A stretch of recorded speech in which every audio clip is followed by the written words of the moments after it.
In the last decade, great advances have taken place in the area of brain research. Scientists have discovered neuroplasticity, a term which conveys the idea that the physical wiring of the brain changes according to the thoughts moving through it. As Canadian psychologist Donald Hebb put it, neurons that fire together, wire together.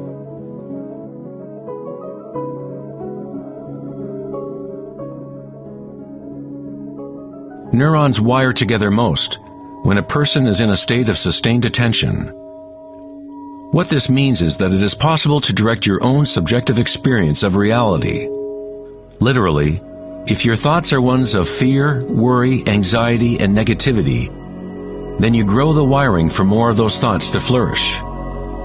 If you direct your thoughts to be ones of love, compassion, gratitude, and joy, you create the wiring for repeating those experiences. But how do we do that if we are surrounded by violence and suffering? Isn't this some kind of delusion or wishful thinking?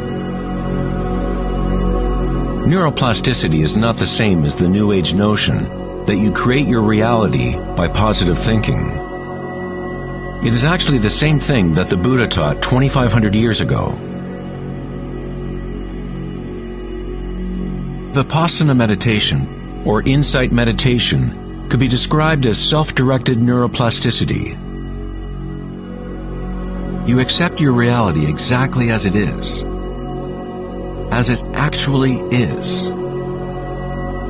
But you experience it at the root level of sensation, at the vibratory or energetic level, without the prejudice or influence of thought. Through sustained attention at the root level of consciousness, the wiring for an entirely different perception of reality is created.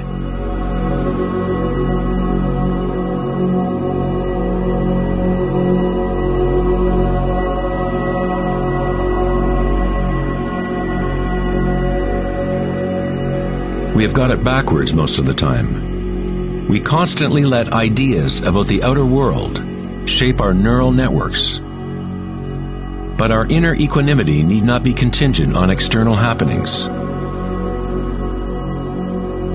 Circumstances don't matter.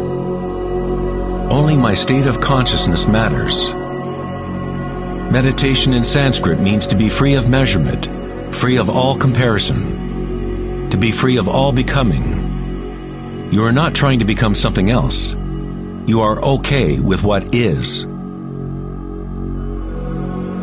The way to rise above the suffering of the physical realm is to totally embrace it, to say yes to it, so it becomes something within you, rather than you being something within it.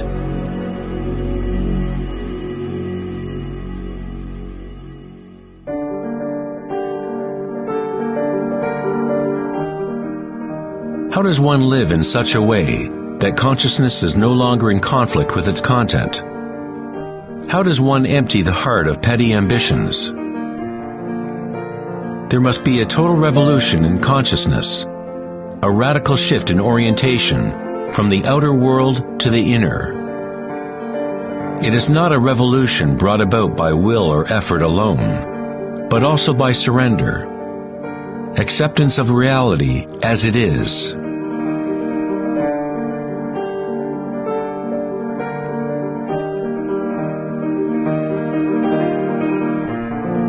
The image of Christ's open heart powerfully conveys the idea that one must open to all pain.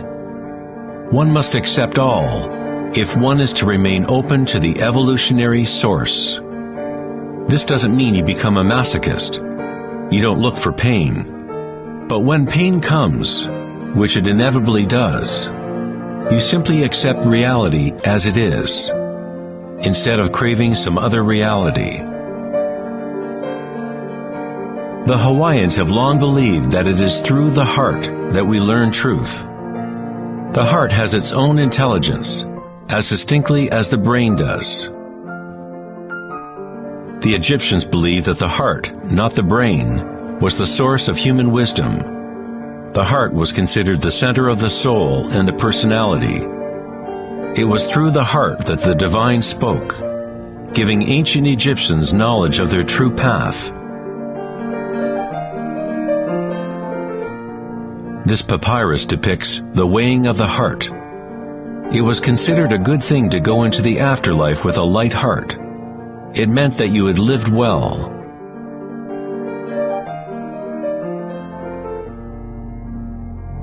One universal or archetypal stage that people experience in the process of awakening the heart center is the experience of one's own energy as the energy of the universe.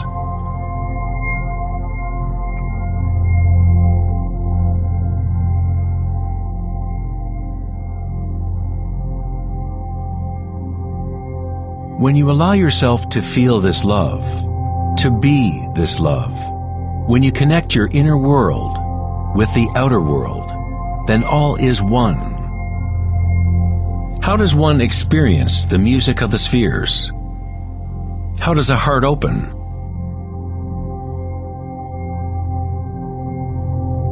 Sri Ramana Maharshi said, "God dwells in you, as you, and you don't have to do anything to be God realized or self-realized.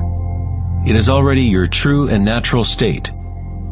Just drop all seeking, turn your attention inward, and sacrifice your mind to the one self, radiating in the heart of your very being. For this to be your own presently lived experience, self-inquiry is the one direct and immediate way."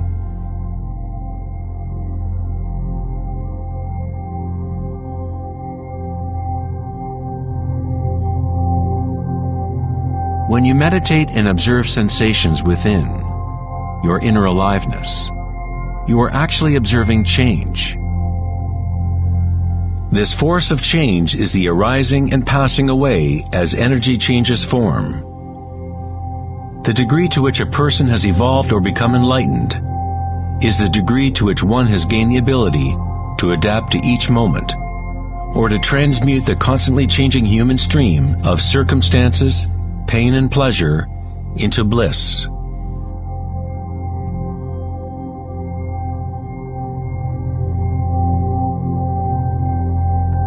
Leo Tolstoy, author of War and Peace, said, "Everyone thinks of changing the world, but no one thinks of changing him or herself."